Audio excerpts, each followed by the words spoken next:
మిత్రులారా నమస్తే, నేను మీ Prasadamurthy. Welcome to Brahmu talks. Bison cinema నెట్ఫ్లిక్స్లో ఓటీటీలో నిన్ననే రిలీజ్ అయింది. రిలీజ్ అయిన వెంటనే నేను చూశాను. థియేటర్స్లో చూడాలనుకున్నాను కానీ వీలు పడలేదు. ఇప్పటికే ఒకసారి చూసి ఉండి థియేటర్స్లో రివ్యూస్ కూడా విని ఉంటే నేను ఈ సినిమా మీద ముఖ్యంగా గమనించినటువంటి విశేషం ఏంటో నేను ఏం చెప్తానో ఈ వీడియోలో వినండి. నేను గమనించినటువంటి విశేషాలు చెప్పే ముందు ఈ సినిమాలో ప్రముఖంగా ఆ ధ్రువ విక్రమ్, ఫేమస్ యాక్టర్ విక్రమ్ వారసుడు, అతని నటన అమేజింగ్గా ఉందండి. ఈ సినిమాలో కబడ్డీ ప్లేయర్ హీరో, ఇక పేర్లు ఇవన్నీ చెప్పను కానీ అతను వీధి బడి నుంచి కబడ్డీలో అంతర్జాతీయ స్థాయి దాకా ఎదగడం మధ్యలో ఉన్నటువంటి అడుగున ఎదురైనటువంటి అవరోధాలను తెరకెక్కించాడు మారీ సెల్వరాజు. గతంలోనే గొప్ప సినిమాలతో అతను గొప్ప దర్శకుడిగా పేరు తెచ్చుకున్నాడు మారీ సెల్వరాజు. అతను ఈ సినిమాలో కబడ్డీ కబడ్డీ కబడ్డీ కబడ్డీ అలాగా కబడ్డీ కబడ్డీ కబడ్డీ అని అంటున్నట్టుగానే ఉంటుంది. ఆ కబడ్డీ ఆటని కేవలం సినిమాలో చూస్తున్నట్టు లేదా టీవీలో చూస్తున్నట్టు అనిపించదు. కబడ్డీకి చుట్టూ నాలుగు వైపులా ఆ సరిహద్దు గీత ఉంటుంది. ఆ గీతకి వెలుపల ప్రేక్షకులు కూర్చుంటారే, ఆ ప్రేక్షకుల్లో ముందు వరుసలో ముందు కూర్చొని మనం కబడ్డీ ఆటను తిలకిస్తున్నట్టు, ఒక్కొక్కసారి ఆ కబడ్డీలో రైడర్ని పట్టుకున్నటువంటి ఆటగాళ్ళలో మనము కూడా ఉన్నట్టు చేతులు ఇలా కనుక మనకు తెలియకుండానే అలా వెళ్తూ ఉంటాయి అన్నమాట. అలాగే రైడింగ్కి వెళ్ళినప్పుడు ఆ రైడర్ లాగే కోతకు వెళ్ళినటువంటి ఆటగాళ్ళలాగే మనం కూడా ఇలా తొడకొట్టి అలా కబడ్డీ కబడ్డీ కబడ్డీ అంటున్నట్టు, వాళ్ళు పట్టుకుంటే ఇలా జంప్ చేసినట్టు, ఒక్కోసారి ఇలాగా వంగి వాళ్ళ కాళ్ళ మధ్య నుంచి దూరిపోతున్నట్టు, అలాగే ఒక్కొక్కసారి వాళ్ళు కాళ్ళు పట్టుకుంటే ఇలా వెనక నుంచి అటు గీతను టచ్ చేసినట్టు, ఇట్లాగ రకరకాల అవస్థల్లో మనల్ని మనమే చూసుకుంటున్నట్టుగా అనిపిస్తుందండి. అబ్బాబ్బా, ఏమి తీశాడండి మారీ సెల్వరాజ్, బ్రహ్మాండంగా తీశాడు. వైలెన్స్ ఉంటుంది, ఇదొక స్పోర్ట్స్ డ్రామా ఫిల్మ్ లాగా అనిపిస్తుంది, థ్రిల్లర్ లాగా ఉంటుంది, అడుగడుగున వైలెన్స్ ఉంటుంది. వైలెన్స్తో పాటు కబడ్డీ ఆట ఎక్కడా కూడా ఆట మధ్యలో తెగిపోదు. కథలోకి వెళ్తూ ఉంటాం, ఆట కొనసాగుతూ ఉంటుంది. ఆట మధ్యలో విరామం మధ్యలో ఆటలాగా భలే సాగుతుంది సినిమా అన్నమాట. అంటే ఆ సినిమాని అంత టైట్గా స్క్రిప్టింగ్ చేసుకున్నాడు మారీ సెల్వరాజ్. దానికి బాగుంది. వైలెన్స్ గురించి అప్పుడప్పుడు చాలా ఫ్రీక్వెంట్గా వైలెన్స్ సీన్లు వస్తూ ఉంటాయి. ఆ వైలెన్స్ సీన్స్కి మనకి చికాకు పుట్టడమో లేదా బోర్ కొట్టడమో లేదా జుగుప్స్గా అనిపించడమో అలాంటి ఫీలింగ్కి మనం వెళ్ళమన్నమాట. ఎందుకంటే కథలో లీనమైపోతాం. ఆ కుర్రవాడు ఏమవుతాడు వీధి బడి నుంచి అంతర్జాతీయ స్థాయి దాకా కబడ్డీ ఆటలో అడుగడుగున ఒక పేద కుర్రవాడికి ఎదురైనటువంటి అవరోధాల గురించి, ఆ అవరోధాలను అతిక్రమిస్తూ అతను విజయ శిఖరాలకు ఏ విధంగా చేరుకున్నాడు, ఆ శిఖరానికి చేరుకున్న తర్వాత ఇక జస్ట్ ఒక అంచులో ఇక అలా చెయ్యి చాపితే విజయం దొరుకుతుంది. కానీ అక్కడ ఎదురైనటువంటిది ఏమిటి? దీన్ని చాలా బ్రహ్మాండంగా స్క్రిప్ట్ రాసుకొని అద్భుతంగా తీశాడు అనిపించిందండి. ఇక్కడ ధ్రువ్ విక్రమ్ అతని యాక్షన్కి నేను అసలు మామూలుగా లేదు, పిచ్చివాడిని అయిపోయినట్టు అలాగ చూస్తున్నాను. 2 గంటల 45 నిమిషాలు. ఏమి యాక్షన్, ఏమి అభినయము. అతను ఆ ఫిజికల్ అపియరెన్సు, ఆ యాక్షన్, ఆ కళ్ళల్లో కరెంటు, ఇదంతా చూస్తూ ఉంటుంటే అతనిలో మనం ఉన్నామా, మనలో అతను ఉన్నాడా అని అనిపిస్తుంది అన్నమాట. సినిమాని అంత బాగా తీశారండి బైసన్ సినిమాని. అయితే ఈ సినిమాని మీరు తప్పనిసరిగా చూడండి, ఎంజాయ్ చేస్తారు. వైలెన్స్ మాటిమాటికి వస్తున్నప్పటికీ కూడా అన్నిటినీ కూడా మనం అధిరోహించి ఆ కుర్రవాడితో పాటు అలాగా ఎక్కి విజయ శిఖరాల దాకా మనం వెళ్ళి అతను ఆ ఆకాశాన్ని అందుకుంటాడా లేకపోతే లోయలోకి పడిపోతాడా అనే ఆరాటంతో సినిమాను చూస్తాం అన్నమాట. సరే ఈ సినిమాలో కథ జోలికి వెళ్ళను, చెప్పాను కదా. ఆట ఉంటుంది, పాట ఉంటుంది, రొమాన్స్ ఉంటుంది, వైలెన్స్ ఉంటుంది, రక్తపాతాలు జరుగుతాయి, ముఠా తగాదాలు, కక్షలు, కార్పణ్యాలు, అబ్బబ్బబ్బబ్బబ్బబ్బా, ఒక సగటు తండ్రి ఆవేదన, సంఘర్షణ, ఇవన్నీ ఉంటాయి. సో వీటన్నిటితో పాటు నేను గమనించిన ఈ సినిమాని ముఖ్యంగా ఎందుకు చూసి తీరాల్సిందే అంటున్నానంటే, ఈ సాధారణంగా భారతీయ సమాజం ఒక నిచ్చెన మెట్ల కుల వ్యవస్థ కదా. ఈ కుల వ్యవస్థలో ఉండేటటువంటి సంఘర్షణ, ఆరాటాలు, పోరాటాలు అన్నింటినీ కూడా చాలాసార్లు చాలా రకాలుగా తెరకెక్కించారు మన వాళ్ళు అద్భుతంగా. ఈ సినిమాలో గొప్పతనం ఏమిటంటేనండి, కులం గురించి మాట్లాడకుండా ఈ భారతీయ కుల సమాజపు కుళ్ళునంతా కడిగి పారేశాడు ఈ డైరెక్టర్.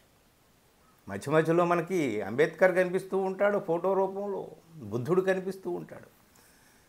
కులం ప్రస్తావన తేకుండా మొత్తం కుల సమాజంలో ఉన్నటువంటి సమస్త ఘర్షణని చూపించాడు. అక్కడ నాకు హ్యాట్స్ ఆఫ్ చెప్పాలనిపించింది అనమాట.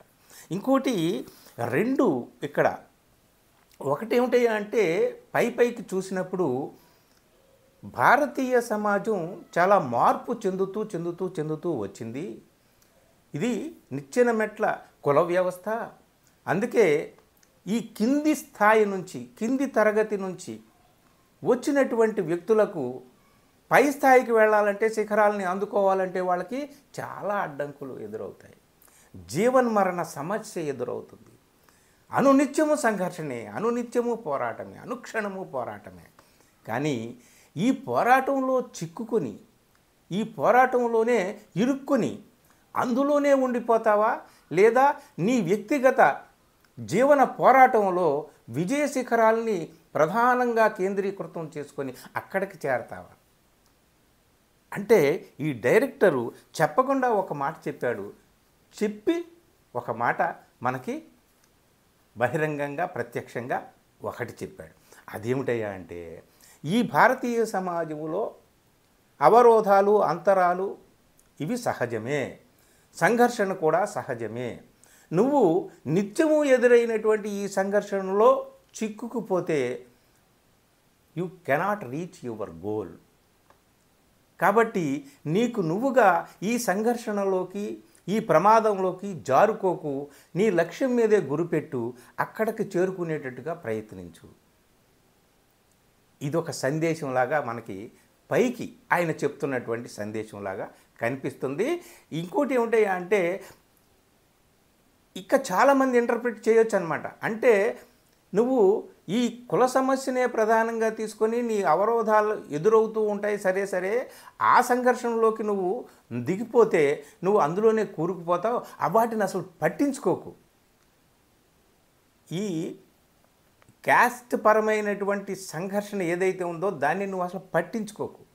నువ్వు నీ వ్యక్తిగతమైన విజయాల వైపే దూసుకుపో అని చెబుతున్నట్టుగా ఉంది ఈ స్టోరీ అని ఇంటర్ప్రిట్ చేయొచ్చు. కానీ ఇక్కడ ఏమిటయ్యా అంటే, భారతీయ సమాజంలో జరుగుతున్నటువంటి మార్పుల ప్రధానమైనటువంటి ఆ పరిణామాల ఆ పరంపరను అంతటినీ కూడా మనం దృష్టిలో పెట్టుకుంటే, దర్శకుడు చాలా తెలివిగా ఏం చెప్పాడయ్యా అంటే, ఇందులో స్కూల్లో ఉన్న డ్రిల్ మాస్టరు స్టూడెంట్కి సహాయపడతాడు, మరొక ముఠాకి, మరొక కులానికి నాయకుడైనటువంటి వాడు ఈ హీరోకి, మన కబడ్డీ ఆటగాడికి, వీడికి సహాయపడతాడు. అంటే తన వర్గానికి, తన సామాజిక వర్గానికి చెందినటువంటి వాళ్ళు కాదు వాళ్ళు, అయినప్పటికీ కూడా ఇతనికి సహాయపడతారంటే, అలాగ నీకు అవరోధాలు కల్పించేటటువంటి వాళ్ళే కాదు, అవరోధాలు కల్పించినటువంటి వర్గం నుంచి వచ్చినటువంటి వాళ్ళు కూడా కొంతమంది నీకు సహాయపడవచ్చు. కానీ ఆ సహాయం ఒక స్థాయి వరకే ఉంటుంది. ఒక స్థాయికి వెళ్ళాక, ఒక దశకు చేరుకున్నాక వాళ్ళు కూడా ఇక మనం ఏం చేయలేమని చెప్పి చేతులు దులిపేసుకోవచ్చు. కానీ నువ్వు మాత్రం ఎవరి సహాయం ఎంత అందితే అంత తీసుకో, అందరూ నీ శత్రువులు కాదు అని చెప్పడం ఒకటి, కొంతమేరకే నీ ఆపోజిట్ క్లాస్, ఆపోజిట్ కాస్ట్ ఏదైతే ఉందో అక్కడ నుంచి వచ్చినటువంటి వాళ్ళు నీకు కొంతమేరకే సహాయపడతారు. నీకు నువ్వు సహాయపడేది అల్టిమేట్గా నీకు నువ్వే. అది అంటే నీ గోల్ని రీచ్ అవ్వాలి. ఇంకొకటి, నిత్యం ఎదురవుతున్నటువంటి ఈ సామాజిక సంఘర్షణ ఏదైతే ఉందో దాన్ని దాటి నువ్వు ముందుకు వెళ్ళలేవు. దీనితో కూడా సంఘర్షించాలి. నీ వ్యక్తిగత విజయం కోసం కూడా నువ్వు సంఘర్షణ చేయాలి.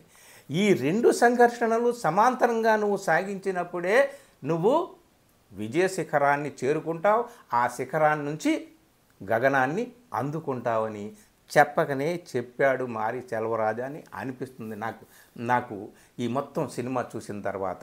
మీరు చూడండి, సినిమా అసలు కబడ్డీ ఆటలో ఉన్నట్టుంటాం. ఆ ప్రేమ, ఆ సంఘర్షణ, ఆ కుల సమాజంలో ఉన్నటువంటి పోరాటాలు, యుద్ధాలు, రక్తపాతాలు, ఒక గ్రామం వాతావరణం తెలిసినటువంటి వాళ్ళు, గ్రామీణ నేపథ్యం నుంచి వచ్చినటువంటి వాళ్ళు, ఈ కక్షలు, కార్పణ్యాలు, ఈ ఫ్యాక్షనిస్టు గొడవలు, రక్తపాతాలు ఇవన్నీ కూడా మనకు తెలుసు. కాబట్టి వీటినన్నింటినీ కూడా అవి బోరు కొడుతున్నాయి, విసుగు పుట్టిస్తున్నాయని అనుకోమన్నమాట. కథలో భాగంగా అవి వస్తూ పోతూ ఉంటాయి. దర్శకుడి యొక్క ప్రతిభ అంతా కూడా వాటినన్నింటినీ కూడా చూపిస్తూ ఇవన్నీ కూడా నిత్య సంఘర్షణలే, అనివార్యమైనటువంటి విషయాలే. వాటిని మనం అడ్డుకోలేం, కానీ వాటిని అధిరోహించవచ్చు. ఆ సంఘర్షణలోంచి కూడా నువ్వు విజయాలను, విజయ శిఖరాలను నువ్వు అందుకోవచ్చు అని చెప్పాడండి. అందుకోసమైనా సరే ఈ బైసన్ సినిమా చూడాలన్నమాట. మీరు ఏ కులం వాళ్ళు, ఏ మతం వాళ్ళు, ఏ ప్రాంతం వాళ్ళు, భాష వాళ్ళు అనేది కాదు. ఈ సినిమాని అన్ని కులాల, అన్ని భాషల వాళ్ళు కూడా చూసి ఎంజాయ్ చేస్తారు. ఎవరికి కావాల్సిన సందేశం వాళ్ళకి అందుతుంది. అది గొప్ప విషయం అన్నమాట. కులం మాట ఎత్తకుండానే భారతీయ కుల సమాజంలోని కుళ్ళునంతా కడిగేసాడు ఈ సినిమాలు అని చెప్పేనే అది చాలా చాలా ప్రధానమైనటువంటి విషయం అన్నమాట. అంటే అది చెప్పకుండా చెప్పడం అంటే అది మాట్లాడినటువంటి విషయం కాదు. ఇది చూసి మీరు తెలుసుకోవాలి. అందుకనే ఈ రెండు ముక్కలు చెప్పి మీ చేత తప్పనిసరిగా బైసన్ సినిమా చూపించాలని కంకణం కట్టుకుని ఈ వీడియో చేశాను. నేను చేసిన వెంటనే మీరు తప్పనిసరిగా బైసన్ సినిమా చూస్తారని చెప్పి నాకైతే గట్టి నమ్మకం ఉంది. Thank you.